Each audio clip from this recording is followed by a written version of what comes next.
अहिंसाच शारीरम तप उच्यते. आता हे सांगितलं मी सगळं. देव द्विज गुरु पाज्ञ पूजनम. शौच तप आहे, शौच आहे, बाह्य शौच आहे. पण वाटत नाही माणसाला सुचिरभूत राहून. कशा करता? काय क्लेश भयात तेज. किंवा वाचिक तप सांगितलं. अनुद्वेगकरम वाक्यम सत्यम प्रिय हितंच यत स्वाध्यायाभ्यसनम चैव वाङ्मयम तपोच्यते. पण हे सगळं तप करत असताना मनुष्याला कष्ट आहेत. पहिलं काय? अनुद्वेगकरम वाक्यम. दुसऱ्याला उद्वेग होईल असं बोलायचं नाही. हे तप आहे. पण माणसाला त्याचे जीभ ताब्यात राहत नाही. तप आहे ते. मौन धारण करणं तप आहे. सत्य बोलणं तप आहे. पण सत्य बोलण्यामध्ये कष्ट आहेत. कष्ट शरीराला. हां, खरं जर बोललं तर आमचा व्यवहार कसा काय चालेल? खरं जर बोललं तर आम्हाला त्रास होतो. त्रास तर होणारच आहे कर्म करताना. परंतु ते तप आहे. माझ्या सत्यवादाचे तप म्हटले. वाचा केले बहुत कल्प ज्ञानोबा आहे म्हणतात. म्हणून तप करत असताना कष्ट होणारच आहेत.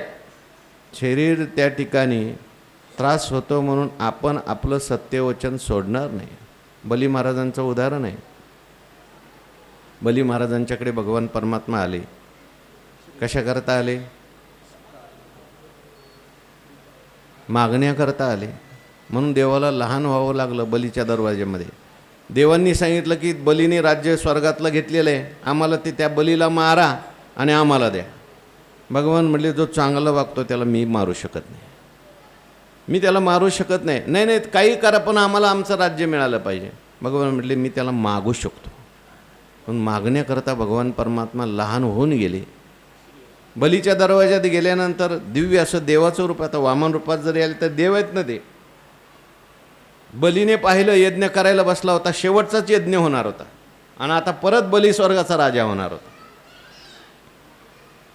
बलीने पाहिलं कोणीतरी ब्राह्मण देवता आपल्या यज्ञामध्ये आलेले आहे.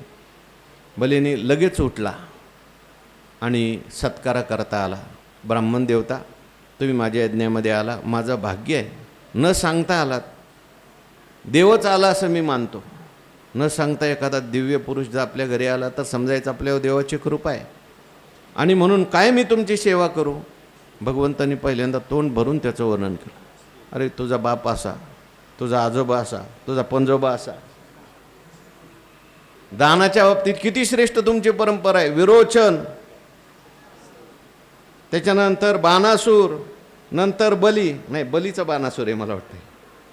त्याचा विरोचनाचा मुलगा आहे बली. बली विरोचनाचा मुलगा आहे. विरोचन कोणाचा मुलगा आहे? हां, प्रल्हादांचा. अरे काय तुझा आजोबा प्रल्हाद, त्याच्यासाठी मी नरसिंह अवतार घेतला. आणि सगळं सांगितल्यानंतर म्हटले बा ठीक आहे, आता एवढं वर्णन असू द्या, काय पाहिजे ते मला सांगा. काही नको बाबा, 3 पावलं भूमी पाहिजे. म्हणजे तुम्ही दिसायला चांगले दिसता, परंतु हुशार दिसता, पण तुम्हाला मागण्याची काय अक्कल नाही अजून. कोणाजवळ काय मागावं? एवढा मोठा मी भूमंडळाचं राज्य द्यायला तुम्हाला तयार आहे, मला एवढंसं 3 पावलं भूमी मागता. म्हटले कोणाला अक्कल आहे? तुला थोड्या वेळाने दाखवतो. माझ्या पावलांनी दे फक्त. संकल्प सोड, संकल्प सोड असं म्हटल्यानंतर बली महाराज जे होते ते पाणी आणायला गेले.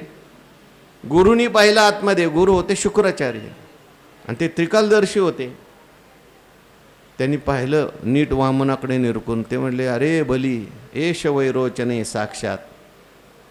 हा जो आहे हा वामन बिमन कोणी नाही बाबा, हा विष्णू आहे. विष्णू देवानाम कार्य साधक. हा तुला फसवण्याकरता आलेला आहे, देवांचं कार्य साधून देण्याकरता आहे. याला देऊ नको बली.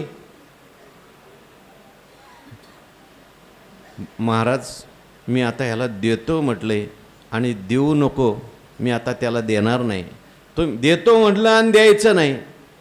माझं वचन जाईल, माझं खरं बोलणं जाईल, माझं सत्यवचन जाईल. म्हटले जाऊ दे बाबा. काही ठिकाणी खोटं बोललं तरी काय असतंय? माप असतं. कोणी सांगितलं? शुक्राचार्यांनी सांगितलं. 4 गोष्टीत खोटं बोललं तरी चालतं. विवाहात खोटं बोललं तरी चालतं. आपलं प्राणावर संकट आलं खोटं बोललं तरी चालतं. तो म्हटलं हे तुमचं जरी म्हणणं असलं तरी सुद्धा मी खोटं बोलणार. बघा सत्यनिष्ठा. जरी लग्न घडी असत्य वचन होता सर्व जोडी, जरी लग्न घडी परोपकार. तुकाराम महाराज म्हणतात, अंगुष्ट त्या कर्मासाठी गेला, वदविले मुखे नारायणे धर्मा. अंगुष्ट त्या कर्मासाठी गेला, त्याच्यासाठी अंगठा गेला म्हणे धर्मराजाचा. एक खोटं बोलला, अर्ध खोटं बोलला. नाही बोलणार मी खोटं म्हटला.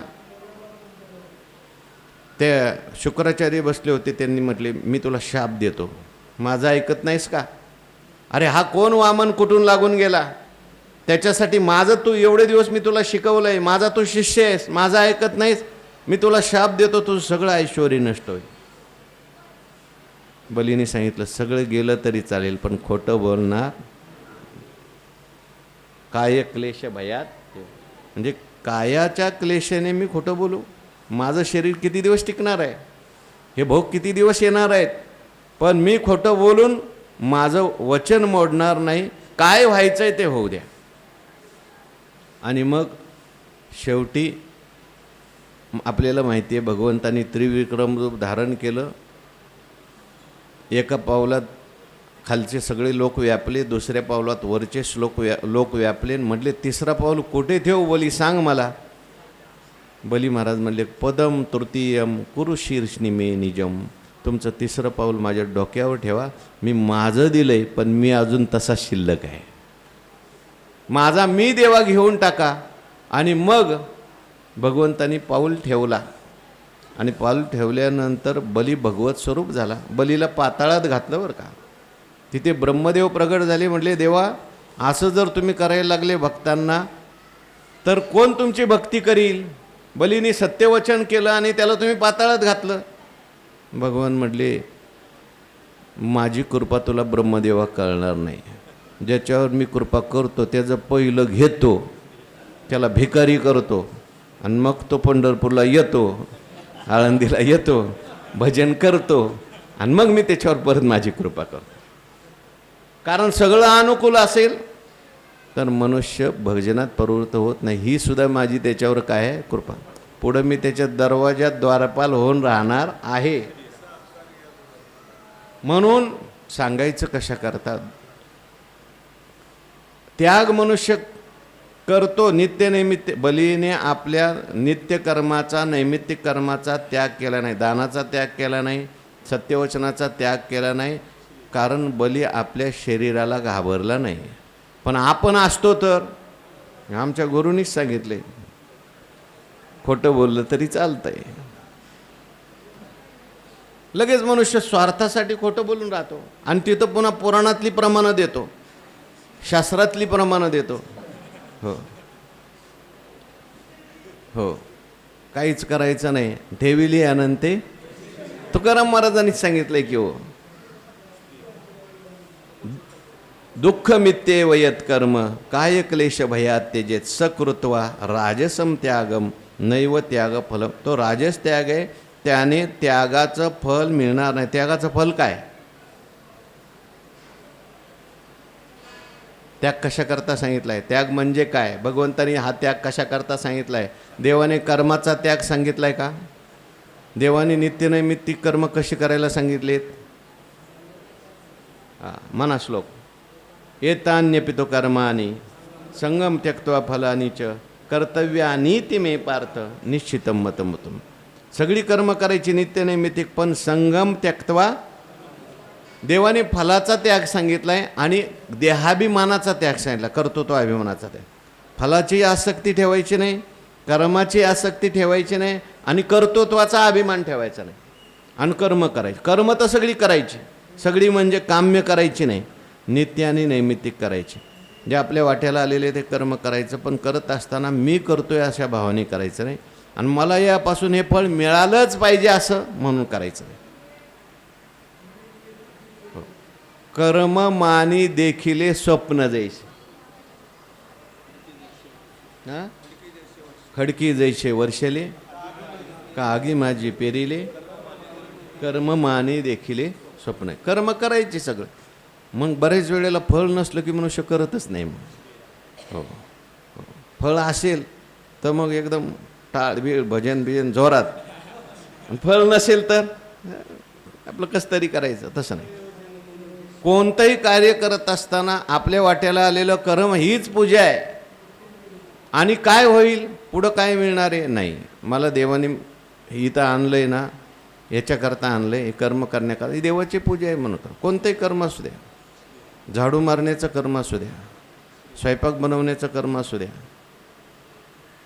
त्या ठिकाणी अन्न वाढण्याचं कर्म असू द्या, नाही तर प्रवचन करण्याचं कर्म असू द्या, सगळी कर्म जी आहेत देवाची पूजा म्हणून केलं, त्याच्यात फलाची आसक्ती ठेवली नाही, कर्तृत्वाचा अभिमान ठेवला नाही, तेच कर्म तुम्हाला देवापर्यंत घेऊन जाते.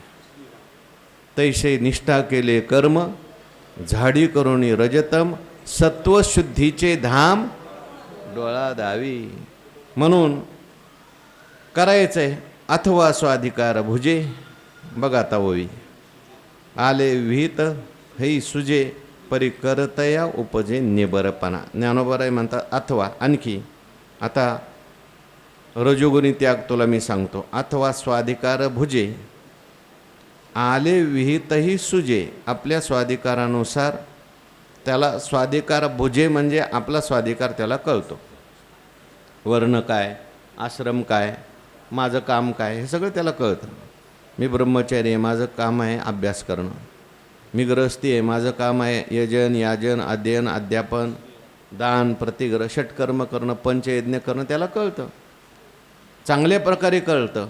पण कळत असताना सुद्धा आपण आपले विहितही सुजे, आपलं विहित कर्म काय, नित्यकर्म काय, नैमित्तिक कर्म, त्याला सगळं कळतं. परी करितया उपजे निबरपणा, पण करताना त्याला ते कठीण वाटतं, निबर वाटतं. म्हणजे त्याला सगळं कळतं पण पुढचं वळत नाही. आपुलिया हिता असे जो जागता म्हटलंय. काहींना हित कळतं पण हिताच्या ठिकाणी ते जागे नसतात. तो सांगतो, प्रवचन करतो, कीर्तन करतो, त्याच्यात सांगतो दान केलं पाहिजे, उपकार केला पाहिजे, अमुक केलं पाहिजे. दानावर बोलायला लागलं तर दानावर 3 तास. आणि बाहेर गेल्यानंतर एखादं म्हटलं अहो मला आजारी द्या ना 10 रुपये 20 रुपये, बघू बघू बघू म्हणतो, देऊ देऊ देऊ म्हणतो. कुठलीही गोष्ट सांगत असता सांगणं वेगळं आहे.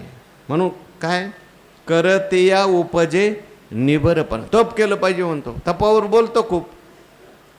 पण कुठलंही तप करायचं म्हटलं, वारी करायची म्हटलं, एकादशी करायचं म्हटलं, सोमवार करायचं म्हटलं, तप करायचं म्हटलं की तो मागे सरतो. का?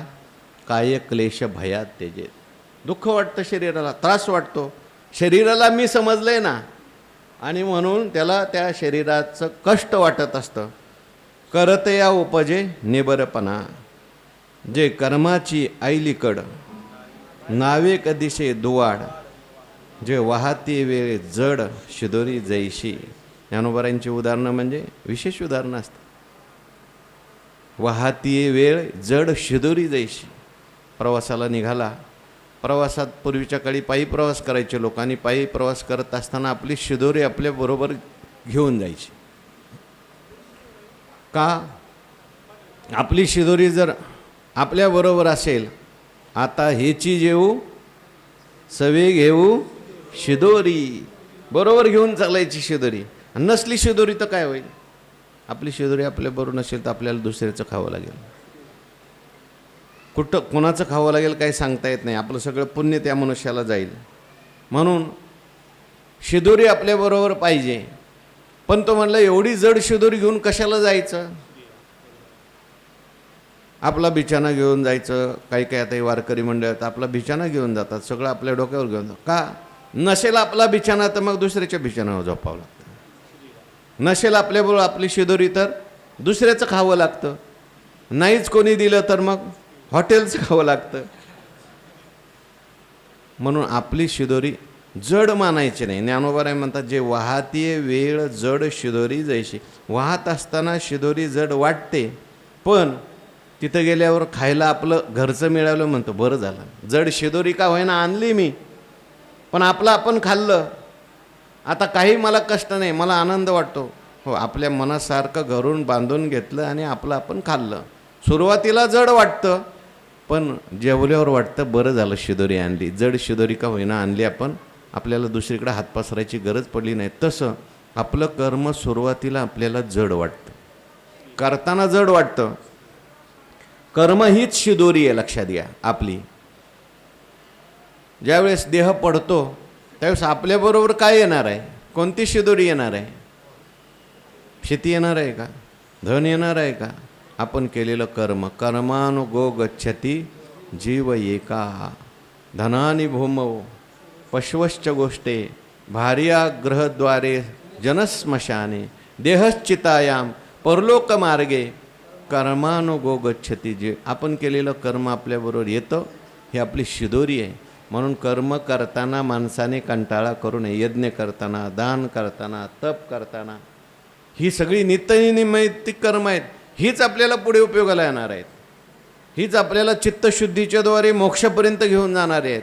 म्हणून मार्गामध्ये आपल्याला शिदोरी जड होते, म्हणून जसा शिदोरीचा त्याग करणारा मनुष्य आहे त्याचा तो तामस त्याग आहे, तसं कर्म दुःख देतं म्हणून कर्माचा त्याग करणारा मनुष्य म्हणजे तामस त्याग आहे. त्याला पुढचं फळ मिळणार नाही.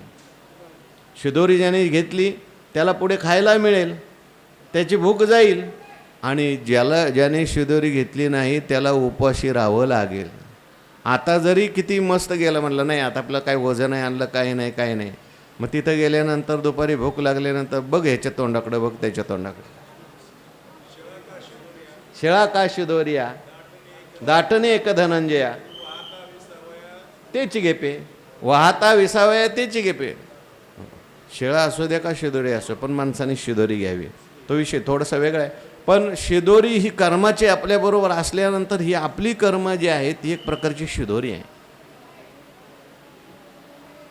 काही दुःख होत नाही. चांगलं कर्म जर असेल, नित्यनैमित्तिक कर्म व्यवस्थित केली असेल तर या पुढच्या प्रवासामध्ये आपल्याला उपयोग होणार आहे.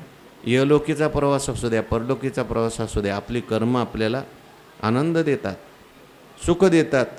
कर्म चांगलं असेल तर देवालाही काही करता येत नाही त्या ठिकाणी. म्हणून जे कर्माचे ऐली कड नावे कदिशे दुवाड ते वाहत या वेळे जड शिदोरी. कर्माचे ऐलकड नावे कदिशे दुवाड. कर्माच्या सुरुवातीला कर्म करताना माणसाला कठीण वाटतं. यज्ञ करा, दान करा, तप करा, ही जी कर्म विचार चाललेला आहे हे लौकिक कर्मापेक्षा वैदिक कर्माचा जास्त विचार आहे बरं का. लौकिक कर्म तर पोट पाण्यासाठी आपलं चालूच आहे सगळ्यांचं, कोणाचं नोकरी आहे, कोणाचं काय आहे. पण ही शास्त्रांनी सांगितलेली ही जी कर्म आहेत ही याचा विचार जास्त आहे. लौकिक कर्मातसुद्धा फल मिळणारच आहे, पण देवाची सेवा म्हणूनच करावं. परंतु ही शास्त्रीय कर्म करताना मात्र माणसाने कुठल्याही प्रकारे दिरंगाई करू नये. कर्माच्या ऐलकड नावे कधीशे दुवाड. सुरुवातीला थोडंसं कठीण वाटतं, त्रास होतो. ज्याला कर्म करावं लागतं त्याला त्रास. सकाळी लवकर उठावं लागतं, आपल्या वाट्याला कर्म करायचं, गुरूंची सेवा करायची, देवाची सेवा करायची, समाजाची सेवा कठीणपणा आहे, याच्यात त्रास आहे. पण ते वाहते वेळे जड शिदोरी जायचे. पण पुढे मात्र ही कर्मच आपल्याला भगवंताकडे घेऊन जाणार आहेत. तैसा निंब जैसा निंब जिभे कडवटू हिरडा पहिले तुरटू तैसा कर्मा ऐल शेवटू खनुवाळा होय. निंब जो आहे तो जिभेला काय लागतं, माणसाला कडू लागतं.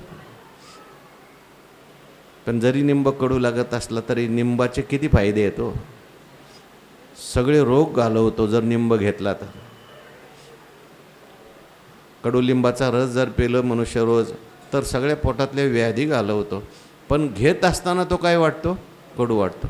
तसं कर्म सुरुवातीला जरी आपल्याला कडू वाटत असलं तरी कर्म जे आहे त्या ठिकाणी आपल्या जीवनातले सगळे दोष घालवत असतात. आत्ताच वावे गेलेत, कर्म आपल्या जीवनातले सगळे दोष घालवतं.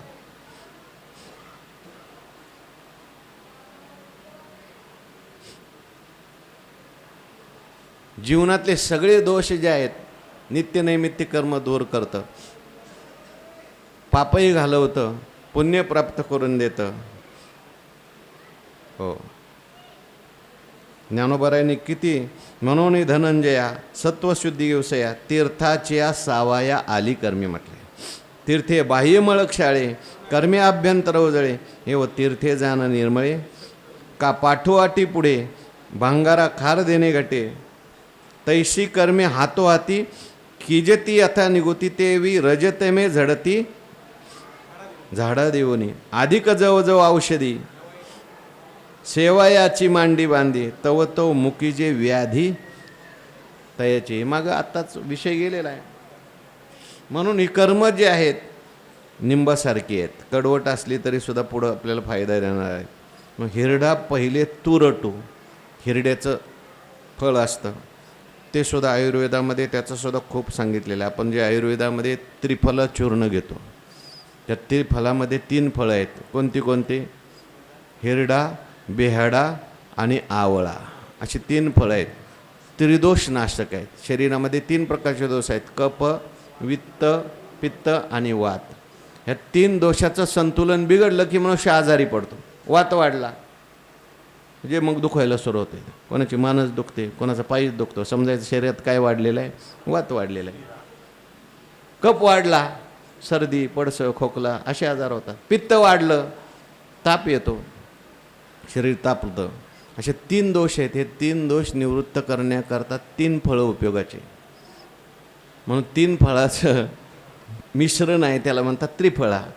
त्याच्यात पहिला कोणता आहे? हिरडा. हिरडा जो आहे ना खूप उपयोगी आहे.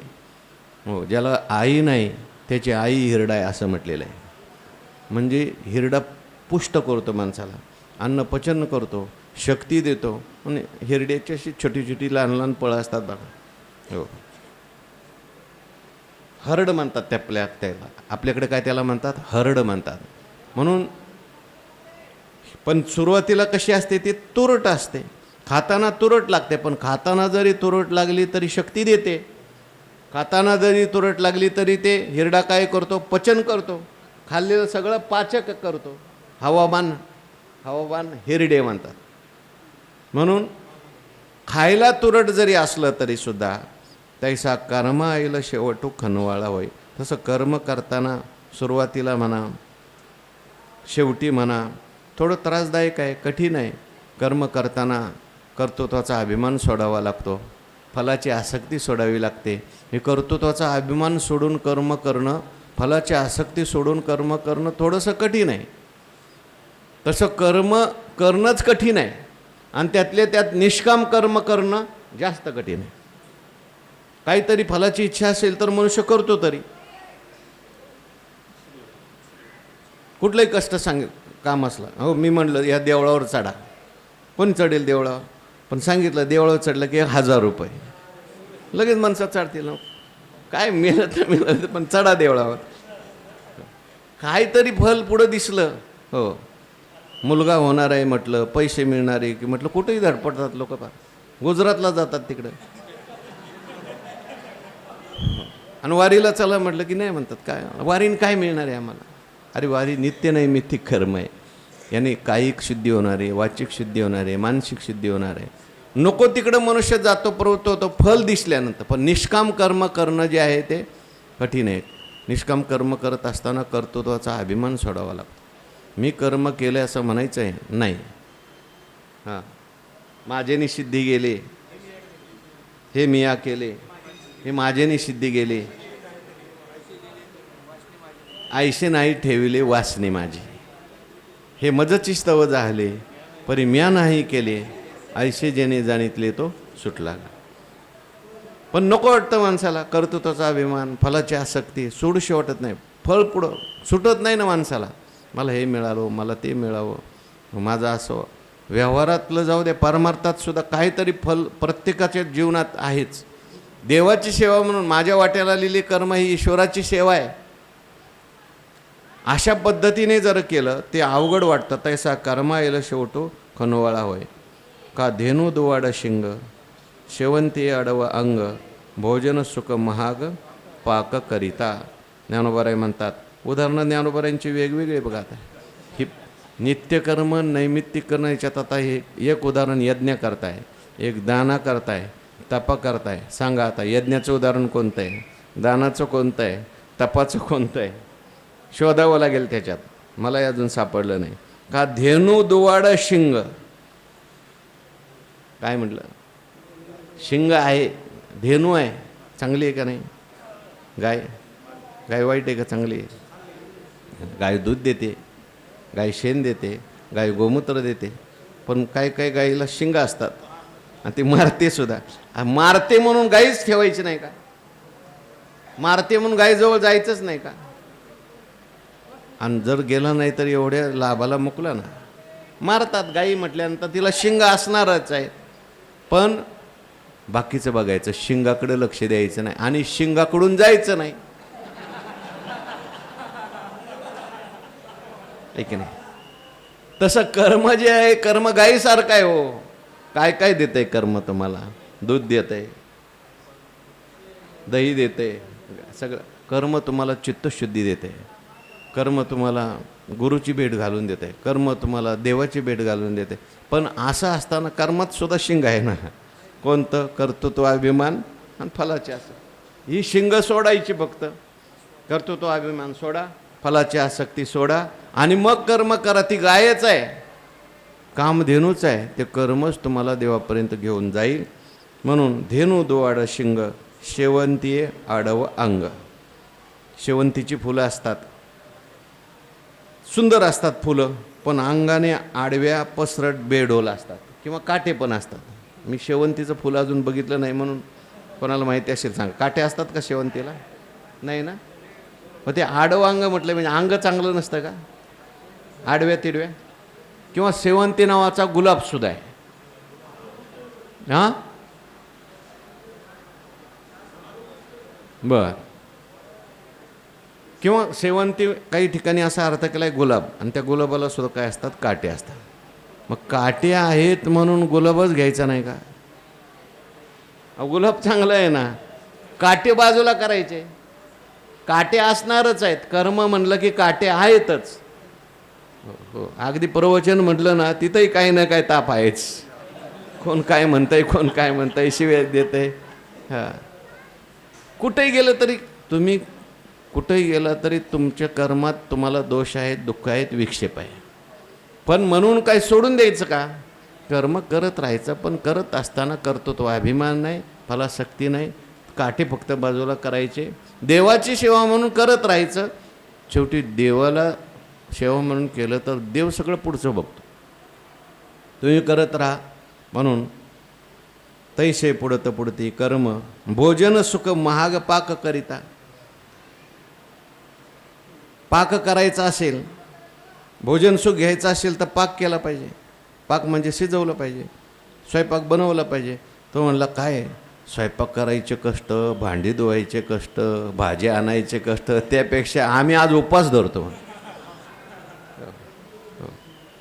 काही काही पोरांना म्हटलं ना, अरे आज काय स्वयंपाक नाही केला. नाही, आपल्याला भूक नाही, भूक नाही. आणि पंगत असल्यावर येतो ना जेवायला म्हणतो. म्हणजे आता भूक का नाही? भांडी घासायला लागतील म्हणून. आता भूक का नाही? स्वयंपाक करावा लागेल म्हणून. म्हणजे स्वयंपाक करण्याचं कष्ट आहेत म्हणून कोणी स्वयंपाक भोजन सुख सोडतं का? आज कष्ट झाले तर भोजनाचं सुख आहे ना पुढे. स्वयंपाक बनवल्यानंतर चांगलं आपल्या आवडीने बनवलं, भाजी वगैरे सगळं, भात वरण वगैरे, मग खायला बसल्या म्हणतो वा वा बरं वाटते. थोडे कष्ट झाले पण आता तृप्ती झाली. तसं कर्म करताना थोडे कष्ट आहेत, पण मग पुढे परमात्मा स्वरूप प्राप्त झालं, गुरु भेटले, त्या ठिकाणी नैष्कर्म्य अवस्था प्राप्त झाली. हे सुख प्राप्त करायचं असेल तर कर्माचा दूषण मानायचं नाही, कर्माचा त्रास मानायचा नाही. नित्यनैमित्तिक कर्म आपण केली पाहिजे. नित्यनैमित्तिक कर्म जे आहे ती स्वयंपाक करण्यासारखी आहेत. यज्ञ स्वयंपाक करण्यासारखा आहे, दान स्वयंपाक करण्यासारखं, तप स्वयंपाक करण्यासारखं. आणि तपाने पुढे देव भेटल्यावर मग पण तप केलं म्हणून भेटला. यज्ञाने पुढे त्या ठिकाणी देवता प्रसन्न झाल्या सगळ्या. पितृयज्ञ केला, पितरांनी आशीर्वाद दिले, पुढं चांगलं झालं. हे सगळं चांगलं होण्याकरता नित्यनैमित्तिक कर्म हे माणसाने काय करावी लागतात. आपल्या वाट्याला आलेलं कर्म करावं लागतं. ऐसे पुढत पुढती कर्म आरंभीचा अतिविषम, म्हणून तो ते श्रम करिता मानी. पण जो रजोगुणी त्याग करणारा मनुष्य आहे तो मात्र याचं काय मानतो? श्रम मानतो, कष्ट मानतो, दुःख मानतो. आणखीन थोडासा विचार आहे, पुढील प्रवचनात पाहू. पुंडलिक वरद हरी विठ्ठल.